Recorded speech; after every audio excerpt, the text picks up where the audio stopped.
Estamos ao vivo. Eu estou aguardando aqui no sinal, mas eu estou ao vivo também.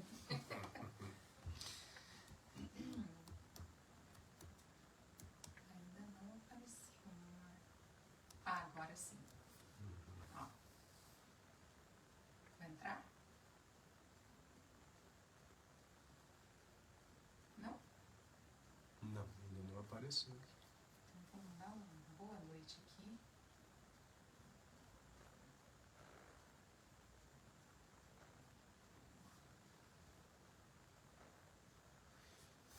Eu acho que eu já... Olha aí. Vamos lá. Boa noite, Érica, Juliana. Boa Meleda, noite, Dr. Medeira. Milton. Vou compartilhar aqui o link nas minhas redes. A Branca. Oi, Branca. Ih, Branca, primeirinha! A Branca foi a segundinha. Isso aí, gente. Vamos chegando. Legal. A Charlotte. A Branca A perguntou da Branca, ela Charlotte. sempre pergunta, né? A Charlotte. Vem cá um pouquinho, vem cá. Espera aí. Vem cá. Fugiu de mim. Ela tá rebelde. Branca, ela corre, ela tá com um ratinho de brinquedo na boca e ela não deixa a gente chegar perto. Ela... Ela acha que a gente vai querer pegar o ratinho. Vem Não. cá, minha bichinha, vem cá. Eu não vou roubar o seu ratinho, não. Vem cá.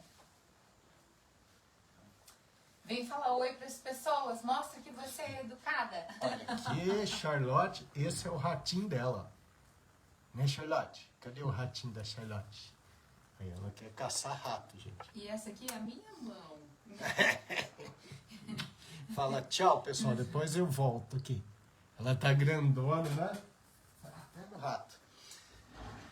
Tudo aí, ó. É isso aí, A pessoal. Neidinha já entrou, já deu boa Oi, noite Neidinha. dela. Eu vi a Luana aqui Luana. também, a cunhadinha. Boa noite, Lu. É.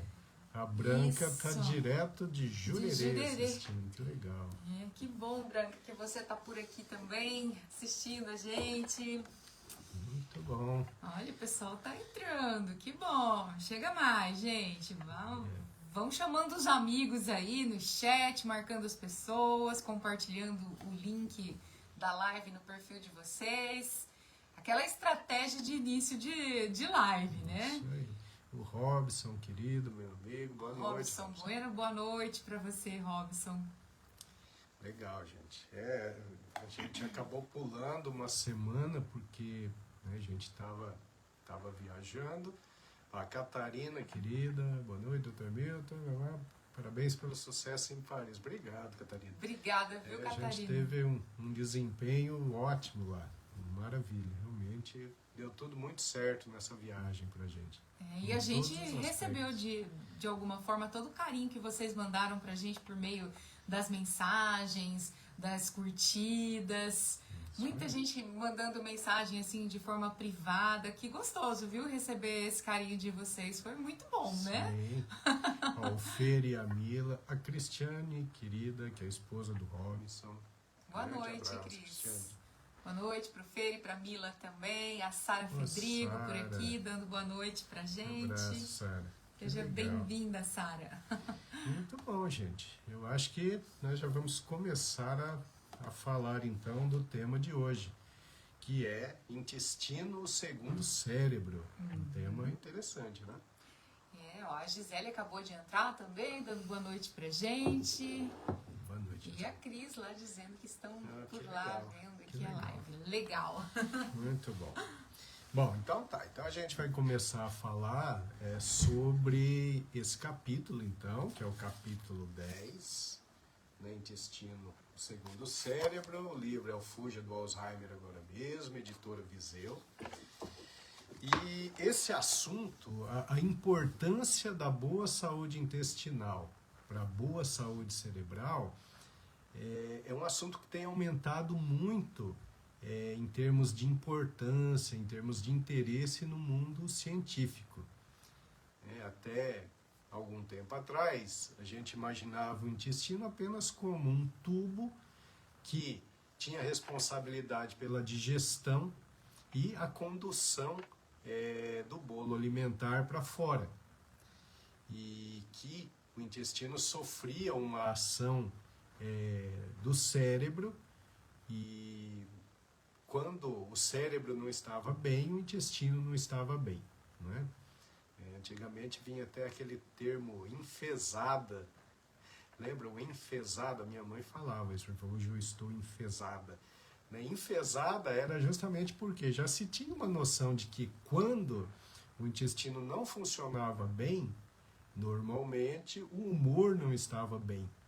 Então, hoje a gente sabe que o funcionamento do intestino tem uma relação fundamental com o humor, com a saúde cerebral de maneira geral. E por que isso? Porque hoje nós sabemos que existe o eixo intestino-cérebro e as informações são bidirecionais. O cérebro, ele interfere no intestino, sim, mas o intestino interfere muito no cérebro também.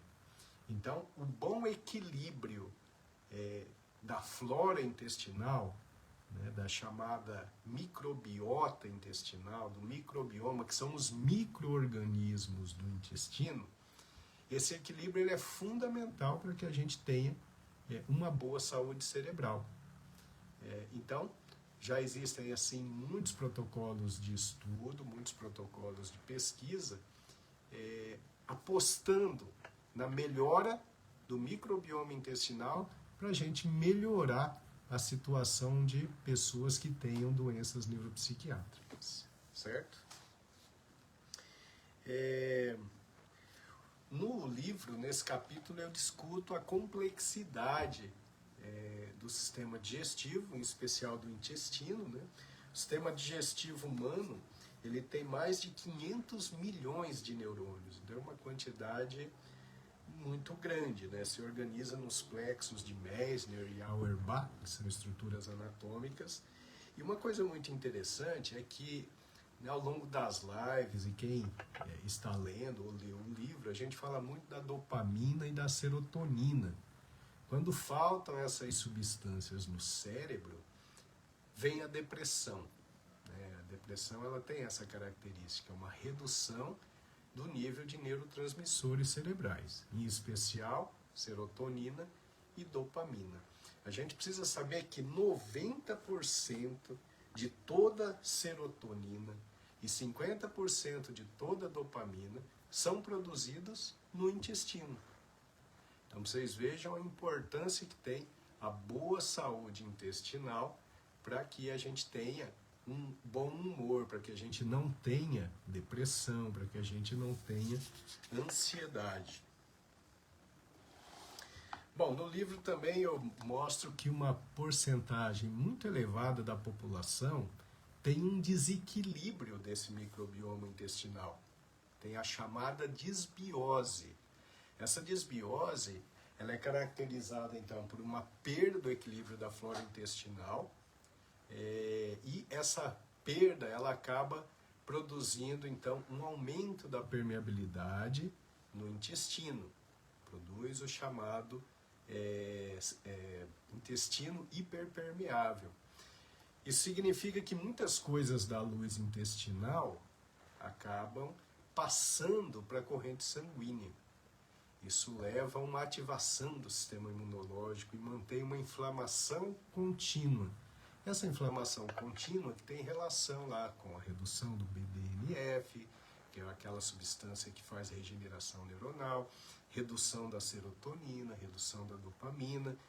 Então, quando a gente tem essa disbiose, esse aumento de permeabilidade intestinal, aumenta a chance de termos distúrbio de memória, de termos depressão, ansiedade.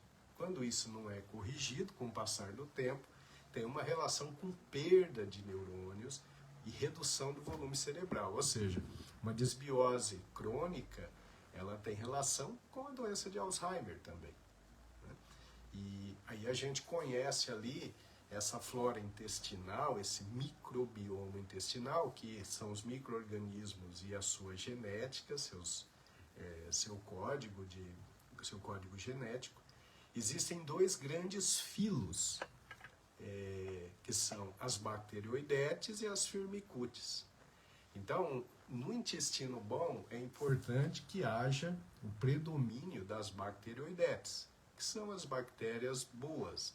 Essas bacteroidetes, elas acabam produzindo substâncias boas, como algumas vitaminas, como a síntese de neurotransmissores, e também ela reduz a absorção de carboidratos de alto índice glicêmico, dos açúcares, como nós já aprendemos ao longo das lives e através da leitura do livro. Esses carboidratos de alto índice glicêmico, que é açúcar, a farinha branca, acaba então aumentando o nível de glicose no sangue. Isso aumenta o nível de insulina, faz com que a célula fique resistente à insulina. Aí a glicose não entra na célula, o fígado transforma esse excesso de glicose em gordura, essa gordura vai acumulando no abdômen, e essa gordura abdominal, ela acaba produzindo interleucinas pró-inflamatórias que vão, então, diminuir lá o BDNF e a serotonina e a dopamina, ou seja, facilitando a depressão, a ansiedade e a perda de memória, certo? Então, são bactérias diferentes. As bacteroidetes facilitam a saúde e as firmicutes aumentam a permeabilidade intestinal e facilitam a inflamação. É muito importante saber que o equilíbrio do microbioma intestinal é extremamente importante para que a gente tenha uma boa saúde cerebral. Na verdade, não é só saúde cerebral. Quem tem a desbiose, quem tem esses erros na dinâmica da flora intestinal, tem uma chance muito maior de ter muitas doenças. Por quê? Porque aumenta essa inflamação crônica constante. Então aumenta a chance de doenças autoimunes, de doenças neurodegenerativas, de doenças infecciosas, porque o sistema imunológico fica comprometido. Aumenta a chance de neoplasias, de câncer. A gente sabe que um organismo inflamado com um pH mais ácido facilita a proliferação de células cancerígenas. Então a desbiose, ela tem uma relação com muitas doenças orgânicas. E a desbiose, então, é o desequilíbrio da flora intestinal. Então nós vamos falando sobre isso, depois eu vou falar como é que a gente tem que fazer para ter uma boa flora intestinal. Lembrando que se a gente não tem um intestino saudável, a gente não terá um cérebro saudável. Tá certo? Meu amor, mais uns boa noites aí. Sim, muito legal, hein? Essas informações muito boas, né, meu amor? Sim. Vamos lá, ó. A minha mãe acabou de entrar. Dona Dica, saudade de você. Já tá por aqui assistindo a gente. A Marisa Borrasca também por aqui.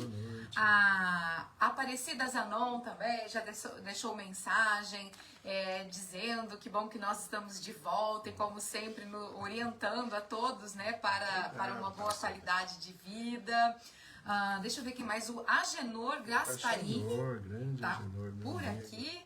A Daniele Barzon, a Otsuk também está assistindo a gente. Boa noite para você, Dani. O Fábio Lopes também, desejando boa noite. A Cida Carrinho Marques. A Fátima Bazana também tá por aqui. Deixa eu ver quem mais. A Cris, que eu já tinha comentado. Muito bem, o Jefferson, a Mara também, legal, por aqui. A turminha aí atenta às orientações. Muito bom. Pode prosseguir, meu amor. Muito bom.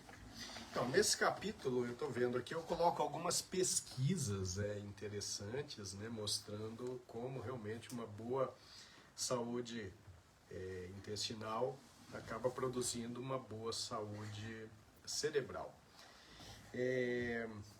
Bom, uma coisa muito importante aqui é um adendo que eu vou fazer para vocês. Em relação ao uso de antibióticos. Os antibióticos, eles são realmente muito importantes e salvam vidas tratando as infecções. Então, todos nós, num momento ou outro, podemos precisar de antibiótico.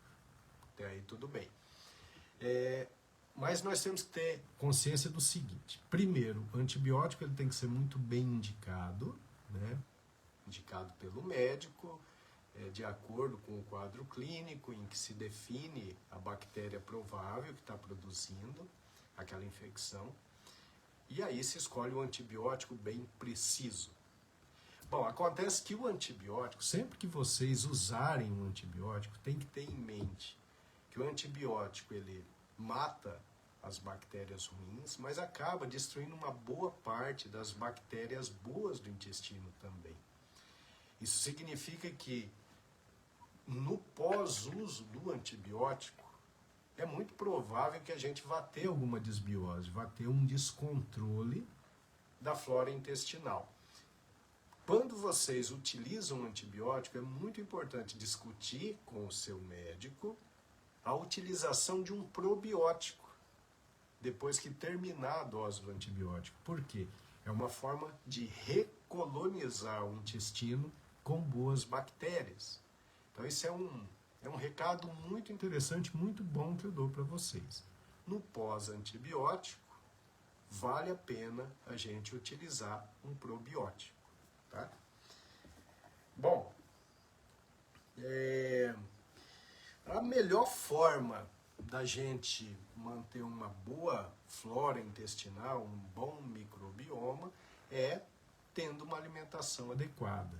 Então, primeira coisa, que existem os prebióticos e depois os probióticos. Os prebióticos são aqueles alimentos que vão fortalecer as bactérias boas, que vão facilitar a proliferação das bacteroidetes. Esses alimentos são basicamente aqueles ricos em fibras.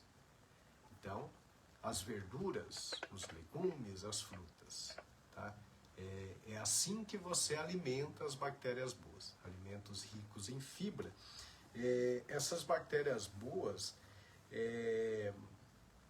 elas utilizam essas fibras para produzirem substâncias muito boas, que vão proteger o organismo.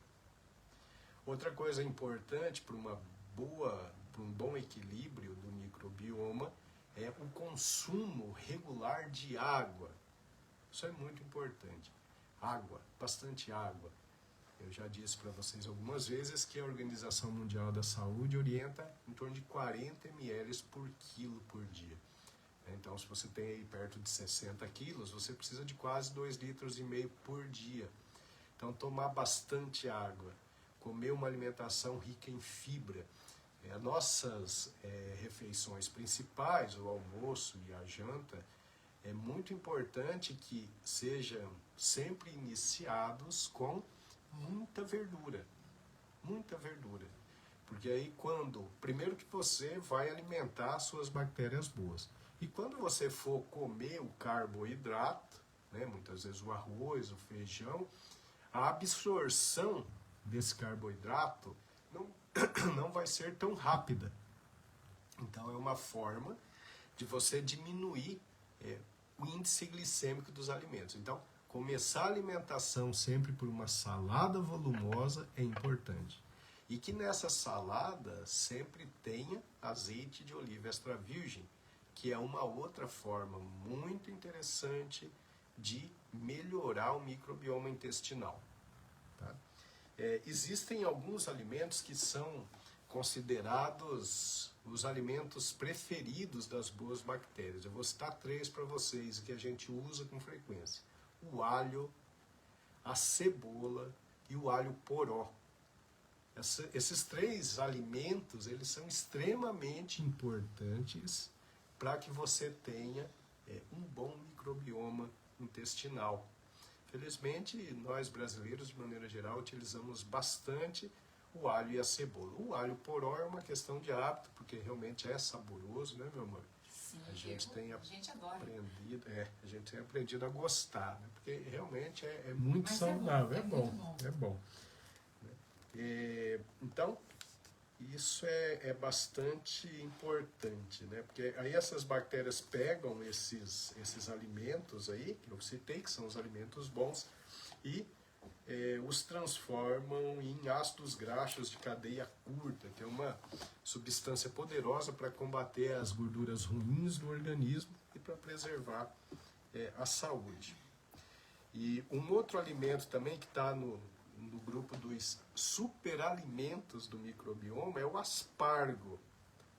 Eu esqueci de falar, o aspargo é importante também, é um alimento muito, muito, muito importante e muito saudável. Inclusive, quando você utiliza esses alimentos, as bactérias produzem algumas substâncias interessantes, como vitaminas do complexo B, vitamina K, produz o butirato que é uma fonte de energia interessante para as células cerebrais, mas uma fonte de energia limpa, sem estresse oxidativo. Então é uma maneira de fazer o nosso cérebro funcionar de forma mais eficiente e sem produzir substâncias que destroem células.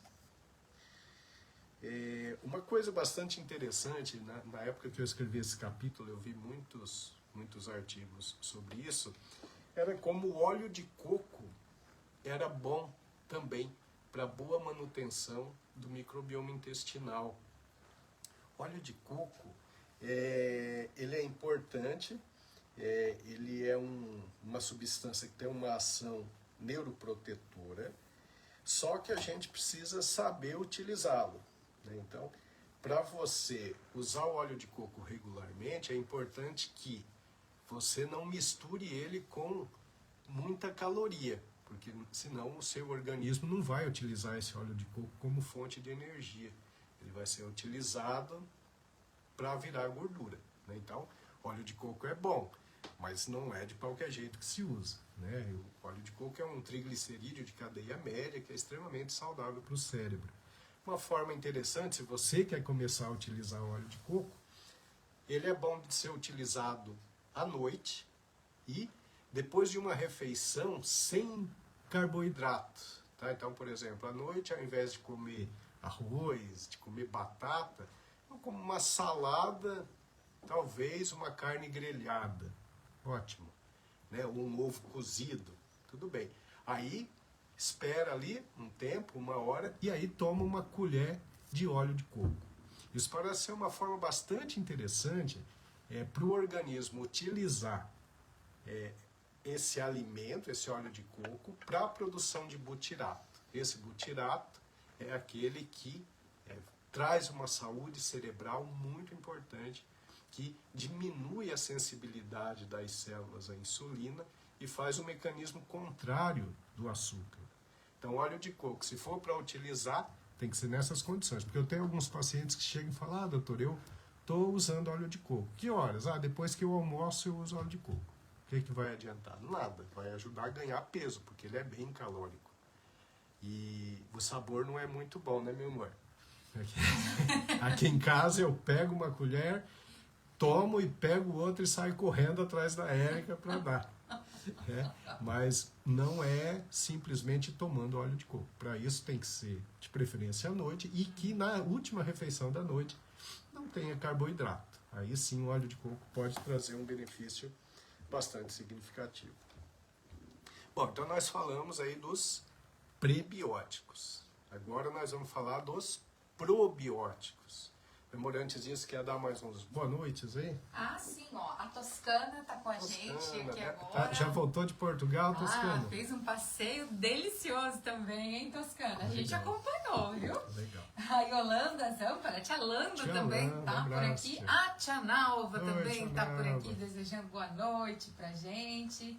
E depois nós temos aqui algumas perguntas que já estão guardadinhas. Certo. A Joyce Magri tá Oi, por Joyce, aqui. abraço. Leosbel Lima Leosbel, também. querido, grande abraço. E a Damares Damares, Cardoso, minha amiga querida. dizendo, oi, voltei pro ao vivo, né? Ela só conseguia ver a live depois. Damares, Que bom, a gente querida. sentia falta de você ao vivo aqui, Sim. viu, Damares? É, Que bom agora- que você tá conseguindo assistir de novo. E agora, por causa de alguns compromissos, a gente vai ter que fazer de quinta à noite. Era de segunda, mudou para quarta, agora é de quinta.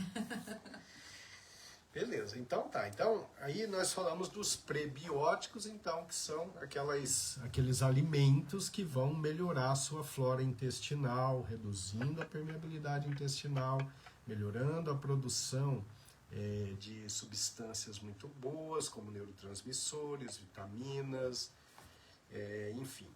É uma forma de reduzir a inflamação crônica subclínica. E existem os probióticos. Né? Os probióticos são os micro-organismos propriamente ditos. Tá? Então, como é que você faz a reposição desses micro-organismos do bem? Então, a gente já fez lives sobre isso. Aqueles alimentos em conserva, né? E a gente falou muito já para vocês sobre o kefir, sobre a kombucha, o chucrute. Então existem alimentos que são realmente ricos em micro-organismos do bem. O iogurte natural, tá? Não o iogurte que tenha lá um sabor, que tenha adição de açúcar, porque aí já perde todo o benefício. Mas o iogurte natural também é muito interessante.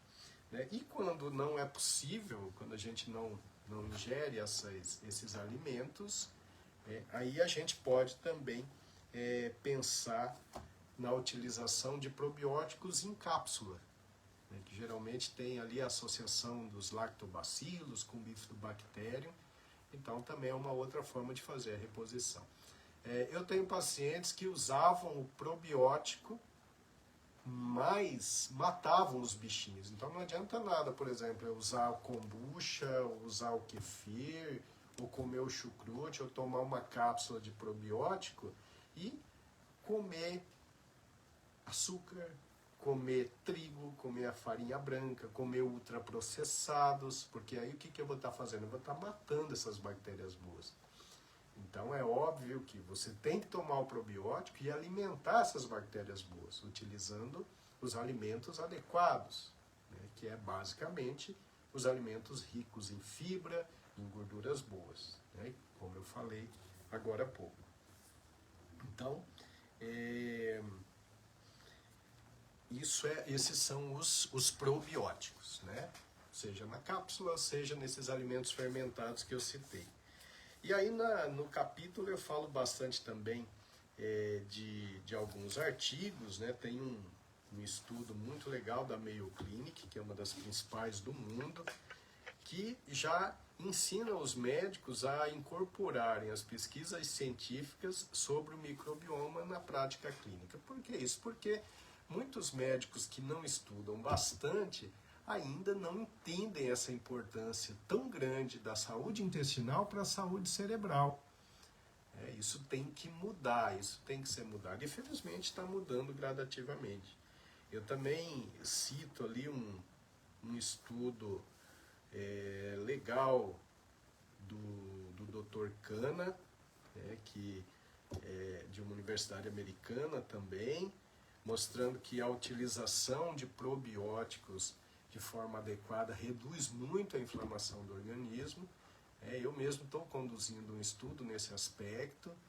Nesse estudo tem a utilização do probiótico e uma mudança de estilo de vida, e a gente vai controlando, vai observando a inflamação no organismo. E os resultados são bem evidentes de que quem come direito e utiliza o probiótico tem menos inflamação. E aí a gente consegue uma melhora em algumas coisas. No meu estudo, a gente vê uma melhora na depressão e na ansiedade.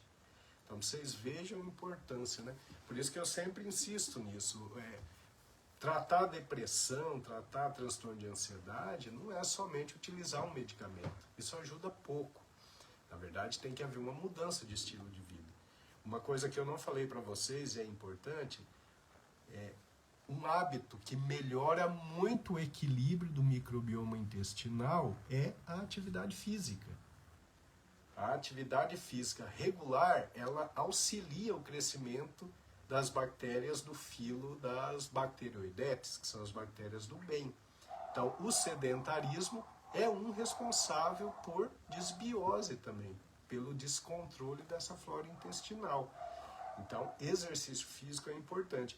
Então, se o indivíduo tem uma depressão, tem um transtorno de ansiedade, só toma remédio, ele tem uma chance muito grande de não melhorar o suficiente. Para melhorar, ele pode precisar do remédio sim, mas ele precisa ter uma boa flora intestinal. Para isso ele precisa comer direito, ele precisa se hidratar direito, ele precisa fazer exercício físico. Outra coisa que atrapalha o microbioma intestinal é insônia. As pessoas que dormem menos tendem a ter desbiose, tendem a ter então esse descontrole intestinal em relação às bactérias, tá certo? Então, tratar depressão e ansiedade não é só utilizar remédio, é importante também que a gente mude o estilo de vida.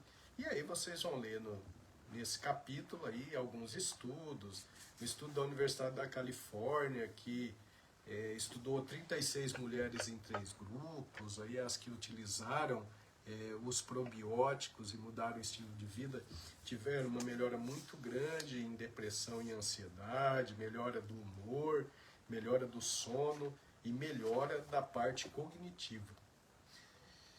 Então, gente, é mais ou menos isso. Eu sugiro que vocês leiam esse capítulo com atenção, porque ele é muito importante e são dados simples, né? Vocês vejam que para conseguir ter um bom microbioma intestinal e, consequentemente, uma boa saúde cerebral, a gente precisa se exercitar, a gente precisa comer direito, comer muita fibra, reduzir aquilo que mata as bactérias, como o açúcar, farinha branca, ultraprocessados, a gente precisa caprichar no sono e, dessa forma, tomar muita água, né? Isso é fundamental, e conversar com o seu médico ou com o seu nutricionista para a introdução de um probiótico.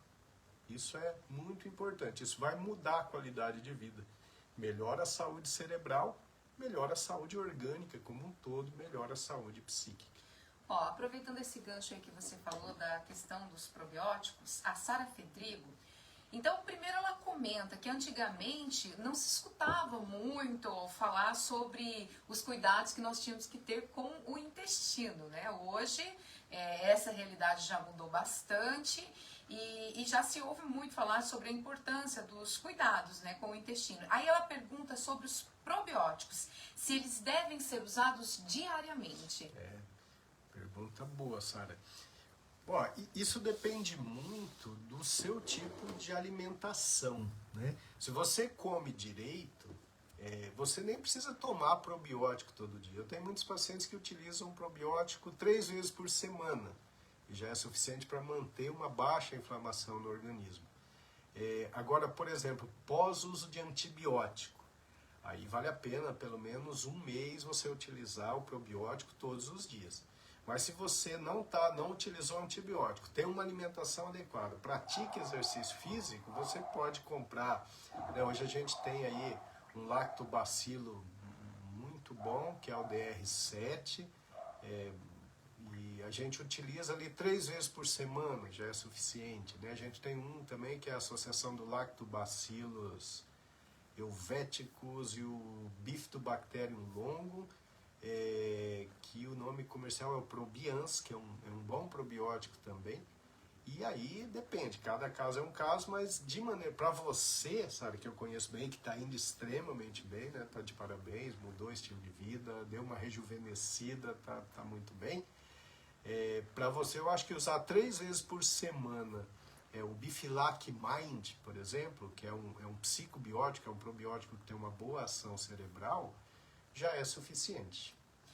Ó, e aproveitando também o gancho que você falou sobre a questão de se tomar o probiótico, né, depois de terminar o antibiótico. A Daniele Barzon, ela pontuou isso como algo muito interessante e importante, porque ela não tinha pensado nisso. Sim. A gente vê, né, na neurologia, como eu acompanho muita patologia neurodegenerativa, a gente observa que, por exemplo, paciente com doença de Alzheimer, ou que tenha lá uma depressão grande associada, ou paciente com Parkinson, eles utilizam o antibiótico para tratar uma infecção, e aí a gente observa uma piora do quadro geral. E essa piora muitas vezes tem a ver com a disbiose. Então é importante a gente fazer a reposição dessa flora intestinal posteriormente, porque aí o paciente se recupera mais rápido. Isso é bem evidente no dia a dia da clínica. A Celeste, ela acabou de perguntar se as frutas ajudam. Celeste, as frutas ajudam muito. Sempre. Fruta, não suco de fruta. Ah. Né? Lembrar que o suco de fruta, como a gente tira as fibras, o índice glicêmico fica muito elevado. Então, a bebida excelente é água de boa qualidade. E as frutas, elas têm que ser realmente comidas. Bom, uma pergunta que foge um pouquinho, mas também tem um pouco a ver do Agenor. Ele está dizendo se é normal, depois que faz uma operação de vesícula, ficar com o intestino um pouco mais solto e que alimento é bom para dar uma controlada nisso. O Agenor, querido, a Agenor arrancou a vesícula. É a situação dele, né? Então, é o seguinte, a vesícula biliar, ela tem a função de emulsificar as gorduras. Então, quando a gente come gordura, geralmente na carne, numa margarina, numa manteiga, mesmo as gorduras boas, como castanha, azeite de oliva, essa gordura, quando ela chega ali no intestino delgado, a porção mais proximal do intestino, ela sofre a ação dos sais biliares para emulsificar, para quebrar aquela gordura em moléculas pequenas para ficar fácil a absorção. Quando a gente tira a vesícula, acaba essa capacidade de emulsificar a gordura. Então, sempre que comer alguma coisa que tem um pouquinho mais de gordura, não vai absorver. Consequentemente, vai aumentar o trânsito intestinal e aí pode ter a diarreia. Então, depois de uma cirurgia de vesícula, principalmente nos primeiros meses, talvez no primeiro ano, tem que reduzir demais a ingesta de comida que tenha gordura. Muito bem. Então é isso, meu amor. Nós temos aqui o pessoal participando, porém as perguntas já se encerraram. Olha, acabou de entrar aqui um companheiro meu de trabalho, o Carlos Diniz, o Carlão. Boa noite, professor de História. Que legal, que legal. Que bom tê-lo por aqui, viu, Carlos? Maravilha. Então, gente, eu acho que é isso, né? Aí a próxima vez nós vamos discutir sobre a depressão e a ansiedade relacionadas à inflamação crônica subclínica. Vai ser um assunto bem interessante também. Muito interessante. E aí agora, né, nós não temos uma viagem para logo e a gente vai continuar cada 2 semanas. E também depois, mais para frente, eu quero mostrar para vocês aqui em detalhes um estudo da Universidade de Harvard que saiu há poucos dias, agora com um grupo controle, mostrando que o livro Fuja do Alzheimer agora mesmo tem toda a razão. Eles conseguiram mostrar com mudança de estilo de vida que aqueles que capricham têm uma chance muito menor de desenvolver doença de Alzheimer. Tá? Então, a gente está no caminho certo. Esse projeto SED ele já vai aí para 4 anos e as evidências científicas vêm sempre corroborando as informações do livro. Outra coisa importante que eu vou falar para vocês é que esse livro, Fuja do Alzheimer agora mesmo, ele vai ser traduzido para o inglês, tá? Uma editora americana se interessou pelo livro e comprou parte dos direitos da editora brasileira e ele vai ser, a partir do início do próximo ano, editado em inglês e vai ser vendido nos Estados Unidos e na Europa, o que é muito bom. Então, o livro está fazendo sucesso, vocês que estão aí no projeto SED estão tendo acesso a essas informações já bem antes das outras pessoas, né? E isso é excelente, motivo de muita alegria. E o que é interessante, né, meu amor? Esse livro ele foi escrito de modo a traduzir aquilo que é técnico, aquilo que é pesquisa, mas para uma linguagem totalmente acessível. Eu estou repetindo isso, estou falando isso, porque hoje uma amiga minha, né, lá no trabalho, ela viu a postagem da live e veio perguntar para mim, falou, nossa, Érica, mas se a gente assistir, a gente consegue entender? Eu falei, mas é claro, né? Porque a live, ela é feita, e o livro também, né? Ele é feito para que o público leigo possa entender essas informações de uma maneira completamente acessível e trazer essas informações para nossa prática, para nossa vivência, e assim mudar o estilo de vida. Sim. Ó, o Lenilton está perguntando onde encontrar o livro lá em São Paulo. Lenilton, você pode comprar direto da Amazon. Sim. Ou do site da editora Viseu, ou do site das lojas americanas. Tem algumas livrarias de São Paulo, mas eu não saberia te dizer quais. Mas é só entrar no site da Amazon, colocar ali. Sim. É rápido, é barato, eles entregam direitinho. Lá na Vale a barra de pena. pesquisa mesmo, quando você escreve Fuja do Alzheimer agora mesmo, ou então escreve o seu nome, né, o nome do autor, já aparece assim Sim. alguns sites que direcionam a compra do livro. É isso, É gente. fácil. Meu amigo Florisvaldo, querido professor Florisvaldo, abração. Olha lá. Alexandre, um odontólogo de alto nível, meu amigo Alexandre Junqueira. Fantástico esse cara. É isso, gente. Damares, abraço, Damares. A Damares que foi responsável por confeccionar o meu pôster do Foi congresso. sucesso. Gente, ó, vou falar para vocês, ó, o nosso trabalho científico, ele ficou entre os 3 melhores da Conferência Internacional de Neurologia. Ali tinham mais de 140 trabalhos do mundo todo, de muitas universidades, e o meu trabalho ficou entre os 3. Ficou o meu, de um professor da Universidade da Suécia e de uma pesquisadora da Coreia do Sul. E os 3 estavam bons, e aí a comissão organizadora se recusou a escolher um, e aí foi para o sorteio. E aí o médico da Suécia, que é um ugandês, que é professor da Universidade Sueca há muito tempo, acabou ganhando no sorteio. Mas o meu trabalho ele chegou ali entre os 3, e isso foi ótimo, porque já me rendeu alguns convites, um convite para falar o ano que vem em Roma, que eu vou falar sobre neuromodulação. Recebemos essa semana um convite para falar numa conferência internacional de neurologia em Singapura. Então, coisa boa. Recebemos, viu, gente? Recebemos. E ainda também convite para trabalhar por um ano em serviços da Europa. Então, uma coisa realmente muito boa. Tá? Estão chegando algumas vamos perguntas responder, agora, vamos mesmo responder. né, que já esteja Sim, em sim. clima de despedida, mas vamos Sim. lá. Ó, a Gisele, ela quer saber qual o melhor horário para consumir o kefir e a kombucha. Não tem um horário específico. Não tem um horário que você puder. Tá? E tem que começar de pouquinho, porque às vezes o kefir ou a kombucha no início Desanda pode um dar um pouquinho, pouquinho de... Depende, às vezes diarreia, às vezes segura um pouquinho o intestino. Então a gente começa sempre com quantidades pequenas e o horário, qualquer horário é bom. A Daniele Barzon parabenizando, dizendo que foi brilhante a sua participação no Obrigado. congresso. E foi mesmo, viu, Dani? Obrigado. Foi. Fiquei muito orgulhosa desse menininho lá. Nem nos nossos melhores sonhos, É. né? Foi muito bom. A Adriana Bozo aqui, ó, ela tá fazendo pergunta dizendo qual a ligação do intestino com o cérebro. Adriana, É tudo isso que totalmente já foi... interligado, totalmente interligado. Sim. O cérebro tem influência no intestino e o intestino tem uma influência importante no cérebro. Por isso que é um eixo intestino-cérebro. E para você que ficou com alguma dúvida, depois pode voltar a assistir essa live novamente, tanto aqui nas nossas redes sociais, como também lá no nosso canal no YouTube, Dr. Milton CR Medeiros.